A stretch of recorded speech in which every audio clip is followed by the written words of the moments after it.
രണ്ടാമതും തുടർഭരണത്തിനായി ശ്രമിക്കുന്ന CPIM-നെതിരെ സർവ്വശക്തിയും എടുത്ത് പോരാടുകയാണ് കേരളത്തിലെ കോൺഗ്രസ്. ജനവികാരം സർക്കാരിനെതിരാക്കാൻ രാഷ്ട്രീയമായി ലഭിക്കുന്ന ആയുധങ്ങളെ ഉപയോഗിക്കുന്നുണ്ട്.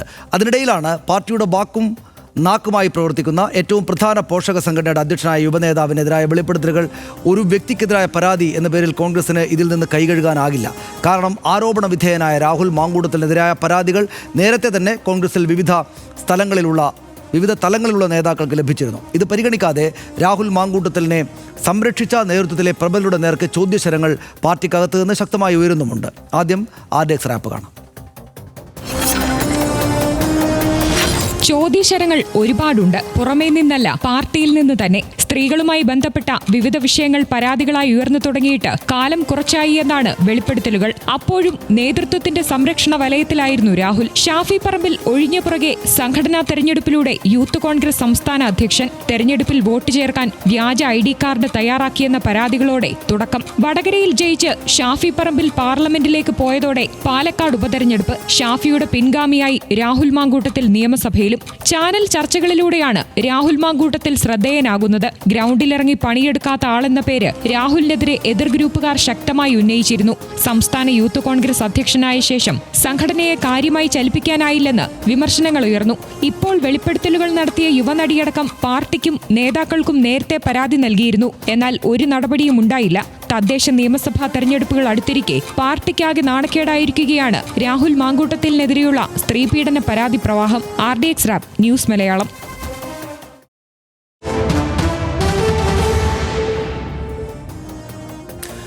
മറ്റു വിവരങ്ങൾ പരിശോധിക്കാം. നേതൃത്വം അയാളെ തള്ളിക്കളഞ്ഞു. വിവാദം കത്തിപ്പടർന്നതോടെ രാഹുലിനെ പൂർണ്ണമായും കൈവിടുകയാണ് കോൺഗ്രസ് നേതൃത്വം ഇന്ന് ചെയ്തതെന്ന് നമ്മൾ കണ്ടു.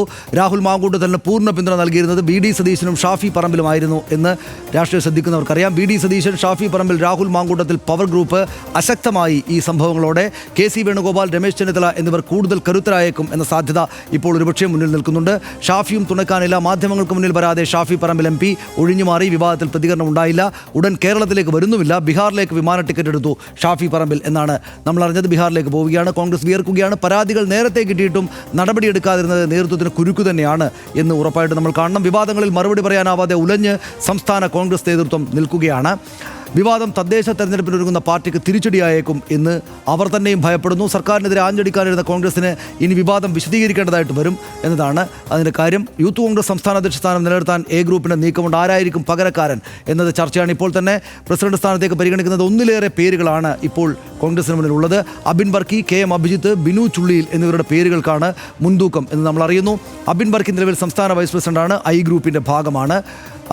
KM അഭിജിത്ത് KSUവിൻ്റെ മുൻ പ്രസിഡന്റാണ്. A ഗ്രൂപ്പിൻ്റെ ഭാഗമാണ് അദ്ദേഹം. ബിനു ചുള്ളിയിൽ യൂത്ത് കോൺഗ്രസിൻ്റെ ദേശീയ സെക്രട്ടറിയാണ്. KC വേണുഗോപാലിൻ്റെ അടുപ്പക്കാരൻ എന്ന നിലക്കാണ് അദ്ദേഹത്തിന് ഒരു പവറുള്ളത്. അബിൻ വർക്കിക്കായി ചരടുവലി ആരംഭിച്ചിട്ടുണ്ട് രമേശ് ചെന്നിത്തലയുടെ അടുപ്പക്കാർ ഇതിനകം തന്നെ എന്നാണ് നമ്മൾ അറിയുന്നത്. യൂത്ത് കോൺഗ്രസ് സംഘടനാ ചട്ടം അബിൻ വർക്കിക്ക് അനുകൂലമായിട്ടുള്ളതാണ് എന്ന് നമ്മൾ കാണുന്നു. പ്രസിഡന്റ് ഒഴിഞ്ഞാൽ സംഘടനാ തെരഞ്ഞെടുപ്പിലെ വോട്ട് വിഹിതത്തിൽ രണ്ടാമൻ അധ്യക്ഷനാകണം എന്ന തത്വം അദ്ദേഹത്തിന് അനുകൂലമായിട്ടുണ്ട്. KSU പ്രസിഡന്റ് പദം ഒഴിഞ്ഞ ശേഷം KM അഭിജിത്തിന് പാർട്ടി പദവികളില്ല എന്നത് നമ്മൾ പ്രത്യേകമായിട്ട് കാണണം. രാഹുൽ മാങ്കൂട്ടത്തിനെതിരെ പാലക്കാടും ഇന്ന് കനത്ത പ്രതിഷേധമുണ്ടായിട്ടുണ്ട്. പാലക്കാടും ചലനങ്ങളുണ്ട്. MLA സ്ഥാനം രാജിവെക്കണമെന്ന് CPIM-ഉം BJP-യും ഇതിനകം തന്നെ ആവശ്യപ്പെട്ടിട്ടുണ്ട്. പ്രാദേശികമായിട്ട് രാഹുൽ മാങ്കൂട്ടത്തിൻ്റെ രാജിയും വിവാദങ്ങളും സസൂക്ഷ്മം നിരീക്ഷിക്കുകയാണ് A വിഭാഗം.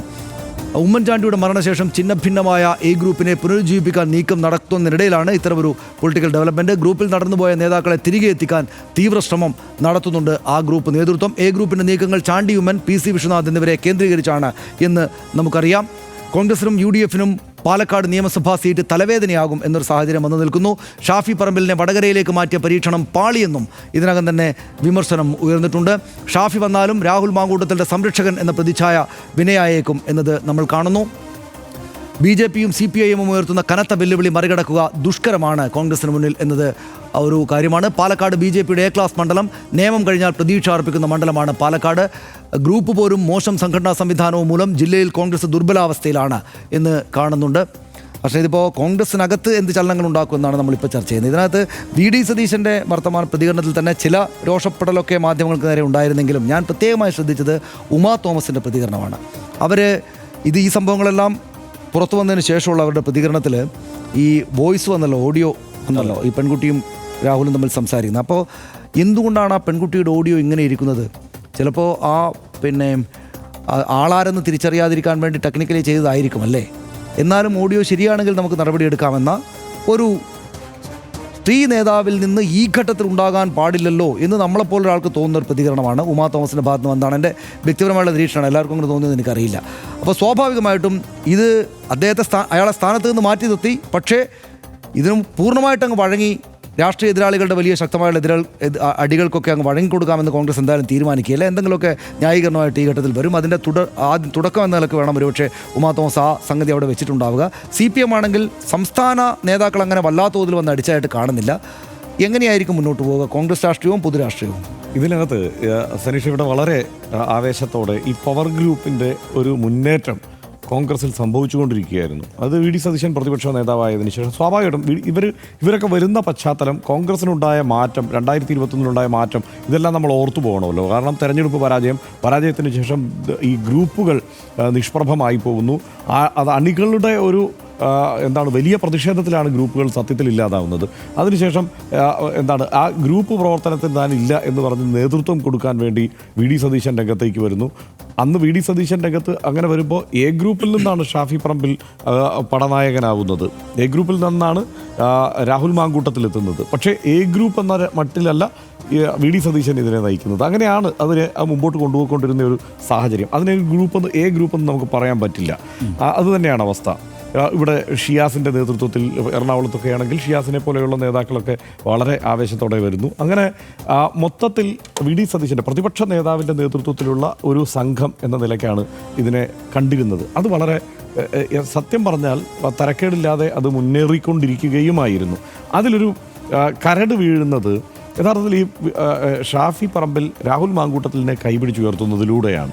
രാഹുൽ മാങ്കൂട്ടത്തിലിനെ കൈപിടിച്ചുയർത്തി മുമ്പോട്ട് കൊണ്ടുവരുമ്പോൾ തന്നെ ഒരു യാത്ര നടത്തുന്നുണ്ട്. സംഘടനാപരമായി ഇത് കരുത്താർജിക്കാൻ വേണ്ടി യൂത്ത് കോൺഗ്രസിനെയൊക്കെ കെട്ടിപ്പടുക്കാൻ വേണ്ടിയിട്ട് രാഹുൽ മാങ്കൂട്ടത്തിൽ നടത്തിയ യാത്ര എറണാകുളം വരെ വന്നുള്ളൂ. അതവിടെ അവസാനിച്ചപ്പോൾ രാഹുൽ മാങ്കൂട്ടത്തിൽ പാലക്കാട് സ്ഥാനാർത്ഥിയായി പോയി. അങ്ങനെ പാലക്കാട്ടേക്ക് രാഹുൽ മാങ്കൂട്ടത്തിൻ്റെ പാലക്കാട്ടെ സ്ഥാനാർത്ഥി നിർണയം മുതൽ വീണ്ടും സജീവമായി ഏതാണ്ട് ചേരി തിരിഞ്ഞുള്ള ചർച്ചകളൊക്കെ ആരംഭിച്ചിട്ടുണ്ട്. അതിനുശേഷം അപ്പോഴും നമ്മളൊക്കെ പ്രതീക്ഷിക്കുന്നത് എന്താണ്? എന്തായാലും VD സതീശൻ അനിഷേധ്യ നേതാവാകുന്നു. നിലമ്പൂർ തെരഞ്ഞെടുപ്പ് കഴിഞ്ഞപ്പോഴും നമ്മൾ ആവർത്തിച്ച് പറയുന്നത് നമ്മുടെ ഹെഡ്ലൈൻ അടക്കം അതെ, അനിഷേധ്യ നേതാവായി VD സതീശൻ എന്നതാണ്. ഇപ്പോഴും അതിന് വലിയ ഉലച്ചിലൊന്നും തട്ടിയെന്ന് ഞാൻ കരുതുന്നില്ല. പക്ഷേ അപ്പുറത്ത് വേറെ ചില സമവാക്യങ്ങൾ രൂപപ്പെടുന്നുണ്ടായിരുന്നു എന്നതാണ് യാഥാർത്ഥ്യം. അതിലൊന്ന് KC വേണുഗോപാൽ, കൃത്യമായി KC വേണുഗോപാലിന് സംസ്ഥാനത്ത് താല്പര്യങ്ങളുണ്ട് എന്ന് വ്യക്തമാവുന്നു. മാത്രമല്ല രമേശ് ചെന്നിത്തല ഒറ്റയ്ക്ക് നിന്ന് പോരാടണ്ട എന്ന് തീരുമാനിക്കുന്നു. KC വേണുഗോപാലുമായി ഏതാണ്ട് ഒത്തുപോകുന്ന മട്ടിലാണ് ഇപ്പോൾ തൽക്കാലം കാര്യങ്ങൾ ആ ചേരിയിൽ എന്നുള്ളത് അത്ഭുതകരമായ ഒരു സംഭവമായി വീണ്ടും സംഭവിച്ചിരിക്കുന്നു എന്നുള്ളതാണ് നമുക്ക് മുന്നിൽ. അതേസമയം ഇപ്പുറത്ത് സംഭവിക്കുന്നുണ്ട്. A ഗ്രൂപ്പ് എന്നത് വീണ്ടും സജീവമാകുകയും ആ ഗ്രൂപ്പ് എന്ന നിലയിൽ ഒത്തുനിന്നാലേ ഇപ്പോൾ തദ്ദേശ ഭരണ തെരഞ്ഞെടുപ്പ് വരുന്നു, ഇനി നിയമസഭാ തെരഞ്ഞെടുപ്പ് വരുന്നു, അത് മാത്രമല്ല പുനഃസംഘടന വരുന്നു. ആ സമയത്തൊക്കെ ഈ പുതിയ ഭാരവാഹികളെ നിർണ്ണയിക്കുന്നു. ഈ സമയത്തൊക്കെ അവിടെ വേണ്ട വിഹിതം കിട്ടണമെങ്കിൽ സംഘടിച്ചു നിന്നാലേ മതിയാകൂ എന്നുള്ള തോന്നലിലേക്ക് അവരും പോകുന്നു. 2-3 തെരഞ്ഞെടുപ്പ് വിജയങ്ങളൊക്കെ ആയിക്കഴിഞ്ഞാൽ സ്വാഭാവികമായും കോൺഗ്രസിൽ ഗ്രൂപ്പ് തലവെക്കും. വിജയങ്ങളുണ്ടായാൽ, പരാജയങ്ങൾ ഉണ്ടായതുകൊണ്ടാണ് തൽക്കാലം ഗ്രൂപ്പ് അങ്ങനെ അല്ലാതെ കിടന്നത്. ഇപ്പോൾ വീണ്ടും അതിൻ്റെ ഒരു സാഹചര്യം ഉണ്ടായിരിക്കുന്നു. പക്ഷേ ഇപ്പോൾ കോൺഗ്രസ് ആലോചിക്കേണ്ട ഒരു കാര്യം, ഇതുപോലൊരാളെ ഈ മട്ടിൽ കൈപിടിച്ച് കൊണ്ടുവരരുത് എന്നുള്ളതാണ്. ഈ റീൽസ് രാഷ്ട്രീയത്തിൻ്റെ ആൾ ഇപ്പോൾ രാഹുൽ മാങ്കൂട്ടത്തിൽ വരുന്ന സമയത്ത് നമുക്കറിയാമല്ലോ തനിഷ്, എന്തായിരുന്നു അത്? കൃത്യമായി ഏതെല്ലാം ഓൺലൈൻ പ്ലാറ്റ്ഫോമുകളാണ് അയാളെ പ്രൊമോട്ട് ചെയ്തത് എന്നതുപോലും നമുക്കിപ്പോൾ അറിയാം. ഇതൊന്നും ആർക്കും അറിയാത്ത കാര്യമല്ല. മാത്രമല്ല കൃത്യമായ PR ഉണ്ടായിരുന്നു. എല്ലാ സ്ഥലത്തും ഭാവി മുഖ്യമന്ത്രി എന്ന മട്ടിൽ തന്നെ അവതരിപ്പിക്കപ്പെടുന്നു. അതായത് ഒറ്റയടിക്ക് 10-30 ഓൺലൈൻ പ്ലാറ്റ്ഫോമുകളിൽ ഒരേ ഫോട്ടോയും ഒരേ ഡയലോഗും വരുന്ന തരത്തിലുള്ള PR പ്രവർത്തനം, അതായത് അത് PR ആണെന്ന് തിരിച്ചറിയുന്ന തരത്തിൽ പോലുമുള്ള നീക്കങ്ങൾ ആ സമയത്തുണ്ടായിരുന്നു. മാത്രമല്ല യൂത്ത് കോൺഗ്രസ് തെരഞ്ഞെടുപ്പ് സുതാര്യമായിട്ടല്ലല്ലോ നടന്നത്. സംഘടനാ തെരഞ്ഞെടുപ്പ് അട്ടിമറിക്കപ്പെട്ടു എന്ന് തന്നെ കോൺഗ്രസിനുള്ളിൽ നിന്ന് ആരോപണമുണ്ടല്ലോ. പക്ഷേ ഇപ്പോൾ ഇങ്ങനെ ഈ സമയത്ത് ഇനിയിപ്പോൾ അതും പറഞ്ഞുകൊണ്ടിരുന്നു കഴിഞ്ഞാൽ പിന്നെയും സംഘടന തകരും എന്നുള്ളത് കൊണ്ടാണ് അതിൽ കൂടുതൽ അവർ പിടിക്കാത്തത്. മാത്രമല്ല ഈ വ്യാജ തിരിച്ചറിയൽ കാർഡിൻ്റെ രേഖകൾ അതെല്ലാം പുറത്തു വന്നതാണ്, വസ്തുതകളാണ്. ആ മട്ടിൽ ഇനി കാര്യങ്ങൾ മുമ്പോട്ട് പോയാൽ വലിയ പരാജയമായിരിക്കും കാത്തിരിക്കുന്ന എന്നുള്ള കാര്യത്തിൽ സംശയമൊന്നുമില്ല. എവിടെയാണ് കോൺഗ്രസിന് ജയിച്ചു വരാനുള്ള മണ്ഡലങ്ങൾ എന്നാലോചിച്ച് മുന്നോട്ട് പോവുകയാണ് ഇവരിപ്പോൾ ചെയ്യേണ്ടത്. എനിക്ക് തോന്നുന്നത് ഇപ്പോൾ ഈ പുതിയ ഭാരവാഹികളെ യൂത്ത് കോൺഗ്രസിന് ഒരു നേതാവിനെയൊക്കെ വേണമല്ലോ. ഇപ്പോൾ അങ്ങനെ ഒരു നേതാവിനെ നിർണ്ണയിക്കുമ്പോൾ തീർച്ചയായും അവരുടെ കവലയിലെങ്കിലും 10 ആളെ സംഘടിപ്പിക്കാൻ ശേഷിയുള്ള മറ്റുള്ളവരെ കണ്ടെത്തുക, അതല്ലാതെ ഈ സോഷ്യൽ മീഡിയയിൽ സംഘടിപ്പിക്കാൻ കഴിയുന്ന ആളുകളെ കണ്ടെത്തിയതുകൊണ്ട് പ്രത്യേകിച്ച് സംഘടനയ്ക്ക് എന്തെങ്കിലും പ്രയോജനം ഉണ്ടാകും എന്ന് എനിക്ക് തോന്നുന്നില്ല. ഒറ്റയടിക്ക് കരുത്തരായ നേതാക്കളെ ഇതിനകത്ത് ഈ അണികൾ അടിക്കുന്ന വഴിക്ക് സംഘടന പോയാലുള്ള ഒരു കുഴപ്പം കോൺഗ്രസിന് ഇവിടെ സംഭവിച്ചിട്ടുണ്ട്. കാരണം ശക്തരായ നേതാക്കന്മാർ എത്ര പേരാണ് ഈ 2021 ശേഷം രംഗത്ത് നിന്ന് തന്നെ നിഷ്ക്രമിച്ച പോലെ നമുക്ക് തോന്നുന്നത്. ചർച്ചകളിൽ കാണുന്നില്ല, ദൃശ്യങ്ങളിൽ കാണുന്നില്ല, ഒരു നേതൃത്വത്തിൽ എവിടെയെങ്കിലും കാണുന്നില്ല, അതിനൊന്നും നയിക്കാനില്ല. അവർ ആ മട്ടിൽ തളർന്നു പോകുന്ന അടിയാണ് കോൺഗ്രസിന്റെ അണികളും കൊടുത്തത്.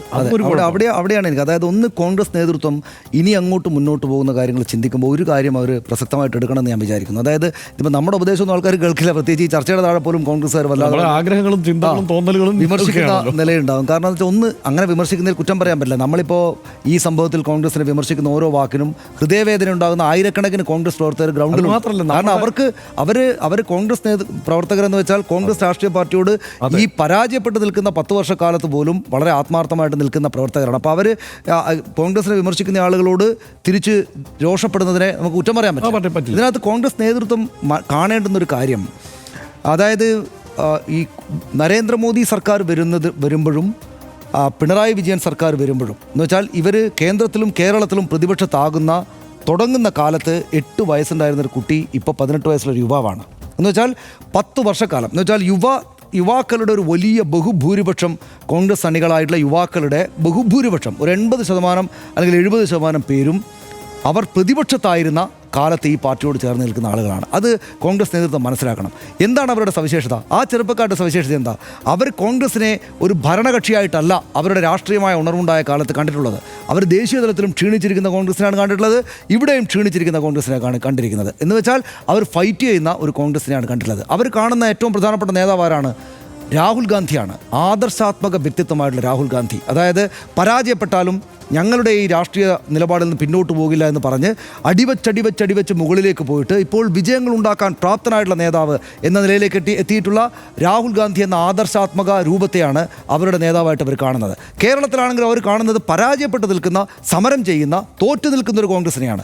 തോറ്റു നിൽക്കുന്ന കോൺഗ്രസിനെ, ആദർശാത്മക രാഷ്ട്രീയത്തിൽ അടിത്തറയുള്ള കോൺഗ്രസിനെ, സ്നേഹത്തിൻ്റെ കട തുറന്നിരിക്കുന്ന ആളാണ് ഞാൻ എന്ന് ഇത്രക്ക് മോശം കാലത്ത്, കെട്ടകാലം എന്നൊക്കെ പറയുന്ന കാലത്ത് വീണ്ടും വീണ്ടും പറഞ്ഞുകൊണ്ടിരിക്കുന്ന രാഹുൽ ഗാന്ധിക്ക് പിന്നാലെ നിൽക്കുന്ന ചെറുപ്പക്കാരായവർ. ഈ ചെറുപ്പക്കാരോട് കോൺഗ്രസ് കേരളത്തിൻ്റെ നേതൃത്വത്തിന് ഒരു ഉത്തരവാദിത്വമുണ്ട്. ആ ചെറുപ്പക്കാരോട് ആദർശാത്മകമായ നിലപാട് തന്നെയാണ് സ്വീകരിക്കേണ്ടത്. ഈ പ്രശ്നത്തിൽ ഈ യൂത്ത് കോൺഗ്രസ് സ്ഥാനം അങ്ങോട്ട് ഒഴിഞ്ഞിട്ട് 1-2 കാലം കഴിഞ്ഞാൽ, കുറച്ചുകൂടെ കഴിഞ്ഞാൽ ഇയാളെ തിരിച്ചു കൊണ്ടുവന്നേക്കാം എന്നിവരാരെങ്കിലും എന്നിട്ട് ശക്തനാക്കിയേക്കാം. നന്നായിട്ട് സംസാരിക്കാൻ അറിയുന്ന ആളാണല്ലോ, CPM-നെതിരെ അടിച്ച് നിൽക്കുന്ന ആളാണല്ലോ. ഈ പ്രശ്നമൊക്കെ ഉണ്ടായപ്പോഴും മാധ്യമങ്ങൾക്ക് മുമ്പ് വന്നിട്ട് വിറക്കാതെ കാര്യം പറഞ്ഞില്ലേ? ഈ കേരള സർക്കാരിനെതിരായിട്ട് പോരാടുന്നതുകൊണ്ടാണ് എനിക്കെതിരെ ഇങ്ങനെ വന്നത് എന്നൊക്കെ പറഞ്ഞു നിൽക്കാൻ ഇപ്പോഴും ധൈര്യം കാണിച്ചില്ലേ? അതുകൊണ്ട് രാഹുൽ മാങ്കൂട്ടത്തിനെ അങ്ങോട്ട് കൊണ്ടുവന്ന് വീണ്ടും അധികാര പദവിയിലേക്ക് കൊണ്ടുവന്നേക്കാം. അയാൾ ഈ MLA സ്ഥാനം രാജിവെക്കേണ്ട എന്നാണ് ഈ നേതൃത്വം ചിന്തിക്കുന്നതെങ്കിൽ അവർ മനസ്സിലാക്കേണ്ടതൊരു കാര്യം, ആദർശത്തിൽ അധിഷ്ഠിതമായിട്ട് കോൺഗ്രസിനെ കാണുന്ന ബഹുഭൂരിപക്ഷം യുവാക്കളുടെ കാലമാണ്, മറ്റൊരു കാലമാണിത്. ഈ പെൺകുട്ടികൾ KSUവിൻ്റെയോ യൂത്ത് കോൺഗ്രസിൻ്റെയോ സ്നേഹ എന്ന് പറയുന്ന നേതാവ് ഈ കാര്യത്തിൽ എന്തെങ്കിലും ഒരു വിട്ടുവീഴ്ച ചെയ്യാനേ തയ്യാറായിട്ടില്ല. അവർ അവിടുത്തെ ഗ്രൂപ്പിലും പറഞ്ഞു, വന്നിട്ട് മാധ്യമങ്ങൾക്ക് മുന്നിലും പറഞ്ഞു. അപ്പോൾ അങ്ങനെയുള്ള 100,000 ആളുകൾ ഇവിടെയുണ്ട്. അതുകൊണ്ട് ഇത്രമാത്രം മോശം നിലപാടെടുത്ത ഇദ്ദേഹത്തെ വീണ്ടും ഇയാളെ തിരിച്ചു കൊണ്ടുവരാം എന്ന് കോൺഗ്രസിൻ്റെ നേതൃത്വം വിചാരിക്കില്ല എന്നാണ് ഞാൻ വിചാരിക്കുന്നത്. അവർക്ക് അവരുടെ ചെറുപ്പക്കാരായുള്ള പ്രവർത്തകരെ അറിയാമെങ്കിൽ. രാഷ്ട്രീയ നേതാക്കൾ ലൈംഗിക ആരോപണങ്ങളിൽ അകപ്പെടുന്നത് ആദ്യമായല്ല, നമുക്കറിയാം. ലൈംഗിക ആരോപണത്തെ തുടർന്നുള്ള സ്ഥാനഭ്രംശങ്ങളും രാജിയുമെല്ലാം ഇതിനു മുമ്പും ഉണ്ടായിട്ടുണ്ട്. പക്ഷേ ഇന്ന് പകൽ മുഴുവൻ വന്ന വാർത്തകൾ ആശ്ചര്യകരമായിരുന്നു. നമ്മുടെ ഓർമ്മയിലെങ്ങും കേരളത്തിലെ ഒരു രാഷ്ട്രീയ നേതാവിന് നേരെ തെളിവുകളുടെ പിൻബലത്തോടെ ഇത്രയും ഹീനമായ പരാതികൾ കൂട്ടത്തോടെ ഉയർന്നിട്ടില്ല. ഒന്നിനു പുറകെ ഒന്നായി നിരന്തരം ഈ നേതാവിൽ നിന്നും ലൈംഗികാരോപണം നേരിട്ട ഇരകളുടെ തെളിവുകൾ വന്നുകൊണ്ടിരിക്കുന്നു. ഒടുവിൽ അല്പം മുമ്പ് ട്രാൻസ് വുമൺ യുവതിയുടെ ആരോപണം വന്നു. ഇനിയും നിരവധി പരാതികൾ വരാനുണ്ട് എന്നാണ് സൂചനകൾ. ന്യൂസ് റൂമുകൾക്കും പ്രേക്ഷകർക്കും പൊതുപ്രവർത്തകർക്കുമെല്ലാം ഒരു വേള വിശ്വസിക്കാൻ പ്രയാസം തോന്നുന്നത്ര ബാഹുല്യത്തിൽ ഡിജിറ്റൽ തെളിവുകളും പരാതികളും പെയ്തുകൊണ്ടിരിക്കുകയാണ്. പൊതുമണ്ഡലത്തിൻ്റെ മുഖ്യധാരയിൽ നിൽക്കുന്ന ഒരാൾക്കെതിരെയാണ് ഇക്കണ്ട പരാതികൾ എല്ലാം എന്നതിലാണ് ആശ്ചര്യം. ഈ പുറത്തു വരുന്ന കാര്യങ്ങളെ കോൺഗ്രസ് നേതൃത്വം കാര്യമായി തന്നെ ഗൗരവത്തോടെ തന്നെ പരിഗണിക്കട്ടെ. തുടർ ചലനങ്ങൾ അങ്ങനെ തീരുമാനിക്കപ്പെടട്ടെ എന്ന് RDX വിചാരിക്കുന്നു. ഇടവേളയിലേക്ക്.